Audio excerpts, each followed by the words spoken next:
안녕하세요. 미국 주식으로 편안한 노후 준비 중경투 TV입니다. 네, 3월 27일 토요일입니다. 아하, 오늘 참 테슬라 무디스 신용평가하고 정말 분위기 좋았는데 테슬라 중국발 리스크가 터지니까 주가 혼자만 빨간불이죠. 그러니까 이전부터 얘기했지만 테슬라 성장의 핵이 중국이라는 것을 바로 알 수가 있습니다. 애플이야 중국에서 이미 하웨이, 샤오미한테 밀려가지고 시장 점유율 3, 4위 이렇게 되니까 크게 영향은 없다지만 테슬라는 웨드부시 댄 아부스가 말했듯이 올해 테슬라 성장의 심장과 폐 핵심이고요. 안 그래도 수에즈 운하 4일째 막혀가지고 상하이 기가팩토리에서 출발한 모델3 제때 유럽 벨기에에 못 도착하는 거 이슈가 될까봐 걱정하고 있었는데 오늘은 드디어 중국발 이슈가 터졌고요. 어제 바이든 대통령 인터뷰 보신 분들은 다들 아시겠지만 바이든이 내 임기 내에는 중국이 세계 최강대국 되는 일 없을 거다. 2024년에 재선 도전하겠다. 이렇게 이야기하면서 중국이 완전히 빡쳐가지고 나이키 불태우고 중국 인권 탄압이라니 이런 반미 성향을 보이고 있습니다. 그러니까 또 북한은 눈치껏 대륙간 탄도미사일 발사시키면서 오늘 한국뉴스 하루 종일 북한 미사일 설명이 나왔고요. 지난주 알래스카에서 미중 고위급 회담이 있었고 중국이 자기 마음대로 잘 안되니까 바이든 지지율 떨어뜨리려고 이벤트 하는 거죠. 매번 똑같은 레파토리라서 미국 증시는 오늘 오히려 올랐습니다. 일단 중국도 바이든 정권 초반에 어떻게 나오냐 한번 찔러본 거고요. 어제 바이든이 취임 후 처음 기자회견을 열어서 바이든이 어떻게 대중정치할 것인지 기자가 물었는데 바이든은 중국이 경제적 영향력에서 세계 최강대국이 되려는 목표는 있지만 내가 있는 한 절대 안 되고 또 2024년 재선도 할 거다. 그러니까 중국은 8년 내내 정체되어 있을 수밖에 없다. 이렇게 말한 거고요. 중국은 바이든 정부가 트럼프보다는 덜 하겠지 했는데 지금 미국 경제가 코로나 팬데믹으로 많이 무너져가지고 미국도 중국 형편 봐줄 처지가 아닙니다. 현재 중국이 가장 하려고 하는 것은 반도체 분야에서 발전이고요. 미국이 현재 걸어놓은 중국 반도체 제재 해제해주세요 이렇게 하지만 중국 목줄 잡고 있는 것은 반도체라는 걸 미국은 잘 알고 있죠. 그래서 이번에 미국 한파로 반도체 공급 부족 사태 발생해도 중국 SMIC 지원 안 해주고 오히려 인텔에 간접 지원해서 인텔은 올해 200억 달러 투자해서 애리조나에 파운더리 공장 2개로 추가 짓는다고 했고요. 그러면서 인텔 주가 많이 올랐죠. 일론 머스크는 지난주 중국 발전 포럼에서 참석해가지고 테슬라는 중국 옹호한다 친중국적인 발언을 했지만 미국하고 중국 사이에서 밀당을 잘 해야 될 듯 하고요. 중국이 단기에 테슬라 국영기업 군대에서 정보 보안 때문에 못하게 했다고는 하지만 결국에 중국이 반도체 막히고 할 것은 전기차밖에 없습니다. 전기차 밸류체인하고 배터리 이렇게 계속 발전해 나가야 되죠. 그러니까 스마트폰, 생활전자제품 만드는 샤오미도 이제 전기차 한다고 이야기가 나왔고요. 그런데 트럼프 정권 미중 무역 심할 때도 스타벅스, 애플 크게 제재는 안 받았습니다. 중국 사람들도 이제 익숙해져서 스타벅스, 애플 더 이용하고요. 그렇기 때문에 테슬라 차량 판매량 혹시나 중국 제재로 인해서 하락하는 거 아닌가 이런 생각은 하실 필요가 없고요. 그리고 드디어 미국 시간 3월 26일 무디스에서 테슬라 신용등급을 업그레이드 했습니다. B2에서 WB3로 2단계 확 뛰어 올랐고요.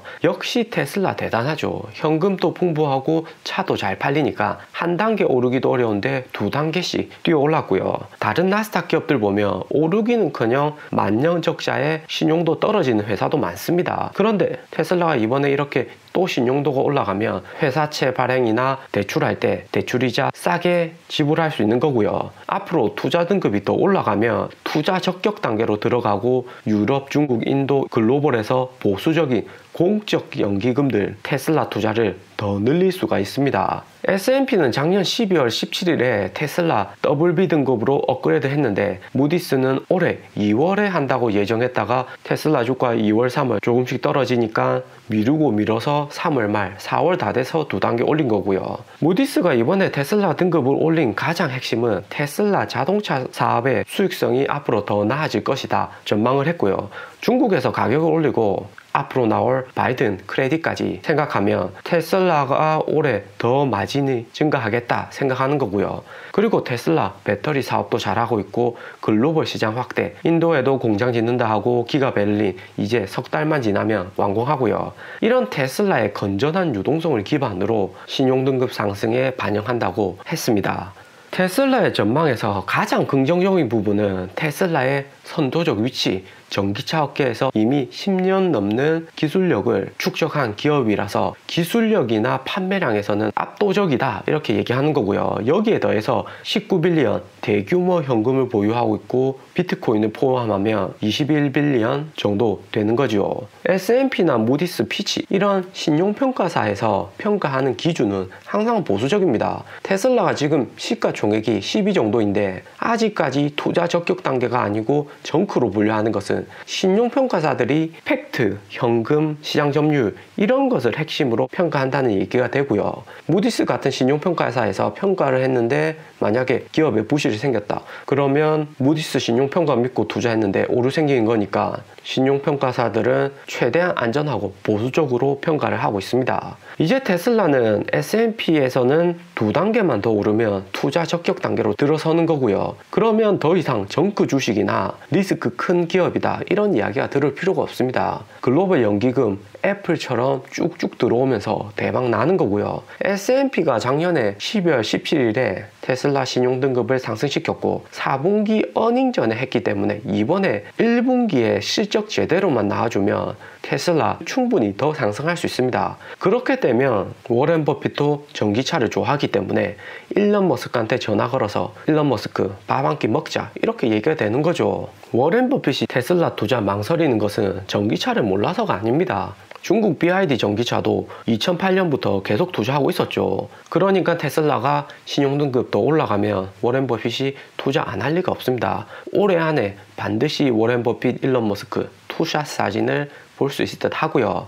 오늘 중국발 리스크 없었으면 테슬라 주가 700불은 그냥 돌파할 수 있었는데 너무나 아쉽습니다. 작년 10월하고 12월에 테슬라 S&P 신용등급 상승할 때 주가 흐름을 보면 주가가 이틀 연속 5%씩 쭉쭉 오른 걸 볼 수 있고요. 그런데 무디스보다는 S&P가 영향력이 더 크기 때문에 1분기 어닝 전후로 S&P가 얼마나 테슬라 신용등급을 올릴지 관건입니다. 신용등급 올라가면 작년 8월처럼 주가 분할할 가능성 더욱 커지는 거고요. 캐시우드의 아크 인베스트먼트에서 테슬라 3,000불 간다고 예측했듯이 테슬라 언제 주가 분할할 것인가 예상을 해보면요. 일론 머스크는 특히나 트윗으로 소통도 잘하고 테슬라는 13%의 개인 투자자가 투자 중이라서 CEO의 성격만 봐도 주주 친화적인 것이 많습니다. 주가 더 올라버리면 일론 머스크 스플릿 언제 하니? 이렇게 물어보겠죠. 워렌 버핏 BRK처럼 주가 38만 달러까지 올라가 버리면 양질의 유동성이야 증가하겠지만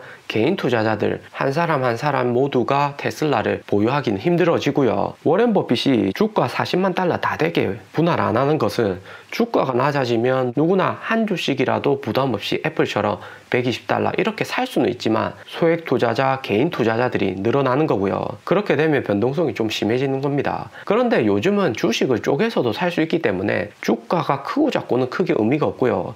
그래도 수수료는 쪼개서 구매하는 게 조금 비쌉니다. 그러니까 주가 분할하는 게 오히려 소액 투자자들한테는 더욱 좋고요. 테슬라는 작년 8월 11일에 5대1 주가 스플릿을 발표했고요. 액면 분할하기 전에 2,000달러까지 올랐습니다. 분할 발표 이후에는 주가가 일주일 만에 40% 폭등했고요. 주가 분할이라는 게 한다고만 발표해도 주가는 엄청 오릅니다. 작년에 주가 분할 6, 7월에 분할할 거다 이런 루머만 떠돌아다녔는데 거래량 엄청나게 상승한 거 보이시죠? 그러니까 이런 것만 봐도 테슬라 주식은 한번 들어오면 개인 투자자는 장기로 쭉 가야 돈을 벌 수가 있습니다. 악재보다도 호재가 많은 게 테슬라고 신용등급만 봐서도 내려갈 것보다 더 증가할 거라는 것은 누구나 다 알고 있죠. 그래서 작년에도 테슬라 스플릿 하기 전에 알만한 사람들은 미리 다 들어가 있었습니다. 작년 7월 30일에 애플이 사상 최고 실적을 찍으면서 주식 분할 4대1 분할한다고 애플 주주들이 들떠 있었고요. 그래서 트윗상으로 사람들은 일런에게 우리는 언제 스플릿 하냐 이야기하면서 할 거라는 루머가 많이 떠돌아다녔습니다. 전기차 섹터에서 테슬라가 유상증자하며 리오 샤오펑 중국 BID 따라서 유상증자하듯이 테슬라가 벤치마킹하는 것은 애플이고요. 애플이 테슬라보다 성장성이 못한 것은 있지만 그래도 스마트폰 혁신을 가져온 대표 주자이기 때문에 테슬라하고 어느 정도 공통점은 있습니다. 작년 8월에 스피릿 할 때 테슬라 $2,000 주식은 너무 비싸고 테슬라 매니아층 개인 투자자가 많은 것처럼 주가 분할의 필요성은 매우 컸고요. 특히 애플을 보면 작년 8월에도 4대1 스피릿 했지만 테슬라와 비교하기 위해서는 2014년 다우지수 편입을 위한 7대1 분할대를 보면 좀 더 현실적으로 테슬라가 언제 주가 분할을 할 수 있을까 예상을 해볼 수가 있습니다. 당시에 애플이 다우지수 편입 전에 아이폰 5, 5S, 아이폰 6 이런 핵심적인 애플 주가를 올린 제품들이 본격적으로 출시가 되었고요. 아이폰 4로 대박은 쳤지만 아이폰 5, 6를 기점으로 스마트폰 시장에서 아이폰이 굳히기 들어갔습니다. 팀쿡이 안정적으로 경영하면서 수익성이 증가하고 지금까지 계속 성장해 온 거죠. 그러니까 결국에는 판매량, 신형 스마트폰, 현금 수익성의 증가, 높은 신용도 이런 것이 뒷받침해주면 전기차 글로벌 시장 점유율 1위인 테슬라가 다우지수 편입할 가능성이 더 높아지는 거고요. 바이든이 하겠다 하는 포트렐리언 인프라 투자에 맞춰서 테슬라가 지속적으로 성장하면 빠르면 올해, 늦어도 바이든 첫 번째 임기 안에는 충분히 스플릿 가능하지 않을까 생각이 됩니다. 오늘 영상은 여기까지입니다. 투자에 도움 되셨으면 하고요. 영상이 좋았다면 구독과 좋아요 부탁드립니다. 감사합니다.